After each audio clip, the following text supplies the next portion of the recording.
요한복음 성경 공부 오늘은 제 14장입니다. 이 말씀은 곧 하나님이시니라. 이 전체 주제에서 14장의 말씀은 근심하지 말라는 말씀이죠.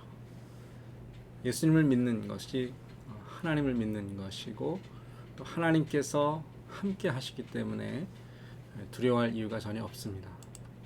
14장의 구조를 보시면 이것이 이제 장별로 단락별로 나눠지는 것이 아니라 이 세 가지 내용이 이 14장 전체에 서로 섞여 있습니다. 나의 계명을 지키라는 예수님의 말씀과 또 아울러서 근심하지 말라는 예수님의 권면이 있고요. 이 모든 것들을 가능케 하시는 보혜사 성령님에 대한 말씀이 14장에 나오고 있죠. 예수님께서 이미 13장에서 제자들의 발을 씻기시고 새 계명을 주셨습니다. 나의 계명을 지키라는 말씀을 이어서 하시게 되는데 새 계명은 무엇이었습니까? 서로 사랑하라는 말씀이었죠. 그 사랑의 방법 또 구체적인 내용은 예수님께서 보여주신 예수님께서 사랑하신 대로 사랑하는 것입니다. 친히 겸손히 발을 씻어주시는 그 사랑을 제자들 또 모든 성도들이 따라서 그 사랑을 실천해야 하는 것이 예수님의 계명이었습니다. 이렇게 몸소 보여주시고 또 계명을 주신 이후에 거듭 제자들에게 서로 사랑할 것을 말씀하시는데 그 사랑의 이유가 무엇입니까? 우리가 예수님을 사랑한다고 하면 주님을 따르는 제자요 성도라고 하면 하나님을 사랑하는 그 마음을 우리의 순종을 통해 나타낼 수 있습니다. 계명을 지키는 것이 하나님을 사랑하는 것이다. 이렇게 말씀하셨는데 우리가 인간 대 인간으로 사랑하는 방법이 있죠. 우리의 사랑을 표현하는 여러 가지 모습들이 있는데 하나님은 어떠한 것을 사랑으로 받으시는가? 하나님의 말씀, 계명에 순종하면 그것이 하나님을 사랑하는 것이라 말씀해 주셨습니다. 너희가 나를 사랑하면 나의 계명을 지키리라. 나의 계명을 가지고 지키는 자라야 나를 사랑하는 자다. 이 분명하신 말씀 앞에 우리가 더 이상 핑계대거나 변명할 것이 없게 됩니다. 우리가 계명을 지킬 때에 예수님과의 관계가 지속된다 하셨는데 그 계명을 지키고 하나님을 사랑하기 때문에 그 계명을 지키고 순종하는 사람들에게 그 성도들에게 예수님께서 자신을 계속해서 계시하시고 나타내시고 아버지의 사랑을 받을 수 있다. 더 중요한 것은 23절에 보면 우리가 그에게 가서 거처를 그와 함께 하리라 하셨는데 하나님께서 우리와 함께 하실 수 있는 그 관계의 끈이 어디에 있는가? 그 말씀이 우리 안에 거하시고 그 말씀이 우리 안에 삶으로 나타나지는 그 순종이 바로 그 관계를 연결한다라는 겁니다. 예수님을 믿는 사람은 예수님께서 하시는 일을 하게 되어 있습니다. 예수님께서 하시는 일이란 그 계명, 사랑하라는 그 계명. 그래서 그 계명, 사랑하는 계명을 삶으로 나타나게 되는데 그것을 보면 저 사람 안에 예수가 계시는구나.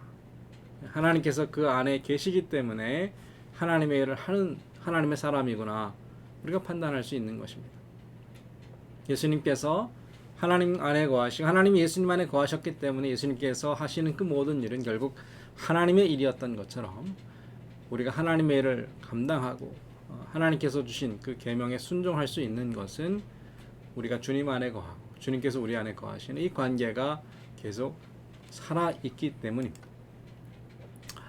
예수님께서 이렇게 계속 이 계명에 대해서 말씀하시는데 제자들은 그 말에 귀를 기울이지 못합니다. 왜 그렇습니까?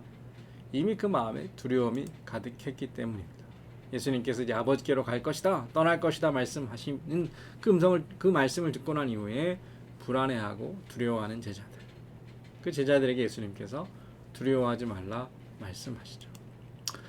14장을 읽으면 아까 처음에 말씀드린 대로 얘기가 자꾸 왔다 갔다 해요. 그 이유는 뭐냐 하면 예수님은 계속 그 계명에 대해서 가르쳐 주고 계신데 그 가르침에 귀를 기울이지 않고 제자들이 이제 자꾸 여러 가지 질문들을 합니다. 그러니까 베드로는 처음에 13장에서 주여 어디로 가시나이까? 가신다고 하니까 그 가시는 곳을 물어보고, 도마가 또 물어보죠. 어디로 가시는지 우리가 가르쳐 주십시오. 안 그러면 우리가 어떻게 그 길을 따라갈 수 있습니까? 그 목적지도 모르는데 그 길은 어떻게 찾을 수 있습니까? 또 빌립은 주여 아버지를 보여주십시오. 아버지께로 가신다고 하니까 아버지가 도대체 누굽니까? 라고 질문하죠. 가룟 아닌 또 다른 유다가 있는데 그 유다는 왜 자꾸만 예수님 숨기십니까? 왜 다 보여주거나 드러내지 않으십니까? 이렇게 질문해요. 그러나 예수님께서는 계속 같은 말씀을 하십니다. 두려워하지 말라. 근심하지 말라. 불안해하지 말라. 나를 믿으라. 하나님을 믿고 나를 믿으라. 이 말씀을 주시면서 그 질문에 계속 대답하시는데 어디로 가시나이까? 베드로가 질문하니까 내가 너희를 버려두고 어디로 떠나는 것이 아니라 너희가 나와 영원히 함께 거할 그 거처, 그 장소, 집을 마련한다. 거기가 어디예요? 아버지 집. 아버지 집에 너희들이 거할 곳을 마련하기 위해 내가 잠시 가는 것뿐이다. 그렇게 말씀하시죠.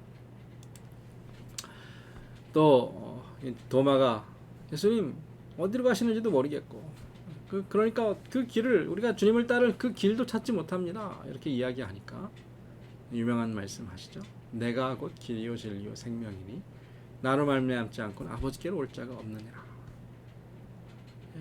예수님 따라가면 예수님 자체가 자신이 그 길이 되시기 때문에 예수님을 믿으면 된다. 너희가 나를 알았더라면 내 아버지도 알았으리라. 이렇게 말씀하시죠. 그 말을 듣고 빌립이 아버지를 보여달라 하는데 예수님께서 이렇게 대답하세요. 내가 아버지 안에 거하고 아버지는 내 안에 계신 것을 믿으라 하는 겁니다. 아까 말씀드린 대로 예수님이 아버지 안에, 그 아버지가 예수님 안에 거하시기 때문에 예수님께서 하시는 그 모든 일은 결국 하나님의 일이었습니다. 그 일을 보면 예수님이 하나님의 아들이신 것을 알 수 있고 또 믿어야 하는 것이죠. 그러나 이렇게 질문하는 제자들의 모습을 보면 아직도 예수님이 말씀하시는 그 아버지가 하나님이신 것을 도무지 깨닫지 못하고 있는 것입니다. 예수님께서 말씀하신 그 아버지의 집이 어떤 곳인가요? 물론 예수님께서 이제 재림하시고 우리를 그 영원한 하늘나라, 하나님의 나라 천국으로 인도하시는 그 성도들이 영원토록 하나님과 함께 살 그곳이 바로 아버지의 집이지만 좀 더 포괄적인 의미가 있습니다. 어떤 장소, 어떤 그 위치, 어떤 지역을 의미하는 것이라기보다는 우리가 하나님 안에 거하고 하나님께서 우리와 함께 하신다라는 이 성도와 하나님과의 관계를 말씀하시고 있습니다. 내 아버지 집에 거할 곳이 많도다. 그 처소를 말씀하시는데 나 있는 곳에 너희도 있게 하리라. 예수님께서 하시는 것이 뭐예요? 우리가 예수님과 함께 할 수 있도록 지금 그 길을 준비하고 그 구원을 이루시는 그것을 말씀하고 계십니다. 예수님께서 제자들과 잠시 떨어져 계십니다. 왜요? 십자가에 죽으셔야 했기 때문에. 십자가에 죽으시는 이유가 무엇입니까? 우리와 하나님 사이에 그 막혀있는 것을 허무시고 우리가 하나님 안에 하나님께서 우리 안에 거하실 수 있도록 그 길을 여시는 것이죠. 내가 아버지 안에 너희가 내 안에 내가 너희 안에 이제 주님과 예수님과 하나님이 함께 하시는 것에 더해져서 성도들이 우리가 그 하나님 안에 그 성삼위일체 하나님 안에 함께 할 수 있는 그 놀라운 은혜가 주어진다라는 것입니다. 잠시 후면 하나님 예수 그리스도께서 그 일을 이루시면 그것이 가능케 되는데 또 한 곳에서 이렇게 말씀하시죠. 우리라는 것이 중요한데 우리는 누굽니까? 아버지와 아들, 성삼위 하나님, 하나님께서 삼위일체 되신 하나님께서 그에게 하나님께서 사랑하시는 하나님을 사랑하는 그 예수의 계명을 지키는 성도들에게 오셔서 찾아오셔서 거하실 것을 그와 우리와 함께 하시겠다라는 겁니다. 이것이 아버지의 집. 하나님 예수님께서 정말로 너무나 중요한 그 일을 앞두고 계신다라는 거죠. 길이요 진리요 생명이다. 누가요? 예수님께서 아버지께로 가는 길이요 진리요 생명이 되시기 때문에 우리가 예수님과 함께하면 그곳에 이룰 수 있습니다. 예수님 없이는 불가능합니다. 도마는 길만 가르쳐 주시면 내가 찾아가겠습니다. 내가 주님을 따라가겠습니다. 안 될 말입니다. 우리 스스로의 힘으로 아버지께로 그 구원에 이를 수 있다라면 예수님께서 십자가의 길을 결코 가지 않으셨을 겁니다. 그러나 유일한 길, 예수 그리스도만이 우리를 하나님 아버지께로 인도할 수 있다라는 것입니다. 예, 한 곳에서 또 다른 곳으로 이제 옮겨 길을 찾아가는데 뭐 지도를 볼 수도 있고 요즘처럼 내비게이션을 따라갈 수도 있고 뭐 무릎으로 찾아갈 수도 있겠지만 예수님께서는 그런 방법으로는 천국에 이를 수 없기 때문에 하나님께로부터 오신 예수님께서 우리를 직접 인도하시는 신이 길이 되시는 그 방법을 택하셨다라는 거죠. 우리가 어떻게 아버지께로 갈 수 있습니까? 예수 외에는 다른 길이 없습니다. 예, 이 요한복음 14장에 나오는 내가 곧 길이요 진리요 생명이다. 나로 말미암지 않고는 아버지께로 올 자가 없다라는 이 말씀이 얼마나 큰 논란이 되는지 우리도 아마 경험했을지 모릅니다. 다른 종교를 믿는 사람들이 이 기독교, 특별히 이 말씀을 굉장히 싫어하고 비판하고 이 말씀 때문에 핍박과 탄압을 받는 것이 바로 우리가 믿는 성경만이 진리이고 예수 그리스도만이 구원이시고 다른 곳에는 진리가 없고 구원이 없다라는 이 고백. 어떠십니까? 성도님들께서는 이 고백을 확신하시고 이것을 어디에서나 담대히 전하실 수 있습니까? 이 고백 때문에 예수를 알지 못하는 사람에게 더 열심히 뜨겁게 복음을 전해야 할 그 사명감을 늘 갖고 살아가십니까? 예수 외에는 길이 없고 예수님 외에는 아버지께로 갈 수 있는 다른 방법이 없습니다. 그러나 이 종교다원주의를 주장하는 사람들은 모든 종교에는 나름대로의 진리가 담겨져 있고 그 진리, 그 보편적인 그 폭넓은 진리를 따라가다 보면 모든 종교는 결국 한 곳에서 만날 것이다. 그런 굉장히 그럴듯한 말을 합니다. 예, 각각의 종교가 다른 여러 가지 신앙의 방법들을 따르고 있지만 그것이 더 깊은 곳에 더 그저 핵심에 들어가게 되면 결국 한 곳에 이를 것이다. 그러나 그것이 얼마나 큰 오류인가. 성경을 알지 못하고 우리가 믿는 신앙을 잘못 왜곡한 그러한 내용이죠. 기독교의 핵심 신앙의 고백이 무엇입니까? 사랑입니까? 예수님께 사랑하라고 하셨으니까 사랑하면 기독교를 다 아는 것인가? 그런데 그 사랑은 예수님 주신 말씀처럼 내가 너희를 사랑한 것 같이 그것이 참다운 사랑이고 우리가 믿는 사랑입니다. 십자가의 사랑, 대속의 사랑. 하나님이 인간을 위해 구원하시기 위해 스스로 인간이 되셔서 죽으신 사랑. 그것만이 참 길이라는 겁니다. 다른 종교를 공부해 보시고 한번 가서 물어보시기 바랍니다. 그들이 말하는 사랑, 그들이 말하는 구원이 과연 신이 인간이 되어 인간을 위해 희생하고 인간의 모든 죄를 대신 담당하는 사랑이 그들의 신앙인가? 선한 일, 착한 일 하고 좋은 일 하고 불쌍한 사람 도와주고 그것이 종교가 갖고 있는 가치가 아니라 참 신앙, 성경이 말하는 복음은 예수 그리스도 안에 있는 은혜, 믿음으로 구원받는 이 진리입니다. 그것을 모르고 그냥 기독교는 사랑이고 선을 행하는 것이다라면 그것은 인간의 도덕과 윤리로 우리의 신앙을 왜곡하는 것일 뿐이죠. 설사 예수님을 믿지 않는 사람들이 기독교만이 진리라는 이 사실을 받아들일 수 없다 하더라도 그들이 인정해야 할 것이 있다면 모든 종교가 똑같다라는 이 사실은 틀렸다라는 겁니다. 성경을 믿고 복음을 믿고 예수 그리스도를 통하여 구원을 받든지 아니면 그리스도를 거절하고 거부하든지 두 선택이 있을 뿐이지 다른 종교와 다른 어떤 방법으로 예수가 전한 그 하나님을 만날 수 있다라는 것은 거짓이다라는 것입니다. 여전히 두려워하고 불안해하면서 예수님이 떠날 것에 대해 염려하는 제자들에게 예수님께서 한 가지를 더 말씀하시는데 바로 보혜사입니다. 어떻게 예수님께서 우리와 함께 하시는가? 어떻게 우리에게 다시 오실 수 있는가?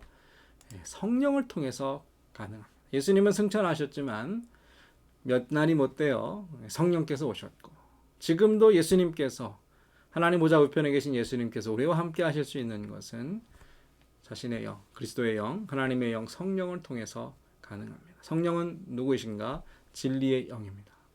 네, 진리, 하나님의 말씀이 육신이 된 예수 그리스도. 그러나 성령께서 바로 진리이시고 성부와 성자와 성령은 한 하나님이 되십니다. 너희와 함께 하실 것이다. 너희 속에 계시겠다. 그래서 우리와 안에 거하시고 우리와 함께 하시는 하나님이 바로 성령 하나님이십니다. 성령을 보혜사라고 말하는데 보혜사가 무슨 뜻인가 하면 돕다라는 보자와 은혜라는 해자입니다. 우리를 도우시는 분, 우리에게 은혜를 주시는 분이 바로 성령이신데 다른 말로 하면 돕는 자, 또 위로자, 대언자라는 그러한 의미를 갖고 있습니다.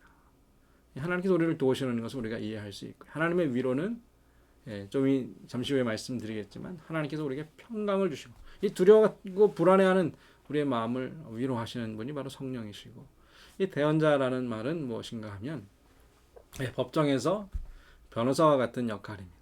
우리를 정죄하고 우리를 핍박하고 우리의 신앙을 정말로 도전하는 공격하는 사람들에게 누가 말씀해 주시는가, 누가 할 말을 주시는가, 성령께서 우리 마음에서 대답할 말을 지혜를 주시고 능력을 주셔서 능히 하나님을 증거하게 하시는 분이 바로 성령님이시죠.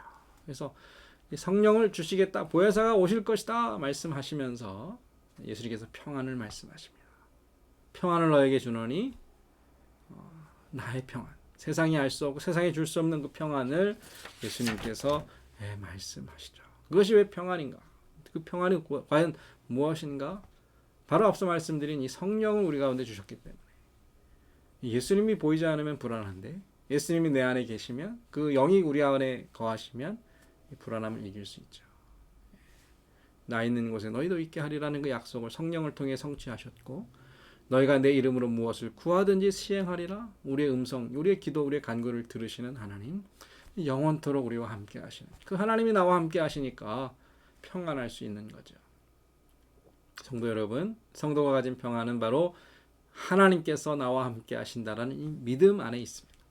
내가 너희를 고아와 같이 버려두지 아니하리라. 나 혼자 버려진 것 같은 그런 상황 속에서도 하나님이 어디 계신가요? 내 안에, 우리 안에 거하시기 때문에 평안합니다. 내가 살아있고 너희도 살아있으리라. 참 이 말씀이 참 능력 있는 말씀인데 잠시 후에 예수님이 다 그냥 모든 것이 끝나버릴 것 같은 그 공포와 불안함과 두려움이 있는데 나는 부활이다. 그 부활을 믿는 성도들 너희도 살아있으리라. 담대한 신앙이 바로 여기에 있습니다. 두려워하지 말고 근심하지 않을 수 있는 이유가 바로 여기에 있습니다. 하나님이 나와 함께 하시고 성령께서 내 안에 거하시기 때문에 그 그리스도 안에서 주님 안에서 주님께서 주신 계명을 날마다 이룰 수 있는 것이죠. 내가 너희를 사랑한 것 같이 너희도 서로 사랑하라. 이 계명 하나님의 능력으로 능히 이룰 수 있고 날마다 그 말씀대로 살아갈 수 있는 힘이 바로 여기에 있습니다. 오늘 공부 두려워하지 말라. 담대하라. 근심하지 말라. 그 이유가 어디에 있는가? 하나님이 나와 함께 하시고 그 말씀이 내 안에 역사하시고 성령께서 나를 도우시고 위로하시기 때문에 능히 감당하시는 모든 성도님들 되시기를 축복합니다. 오늘 공부를 마치겠습니다.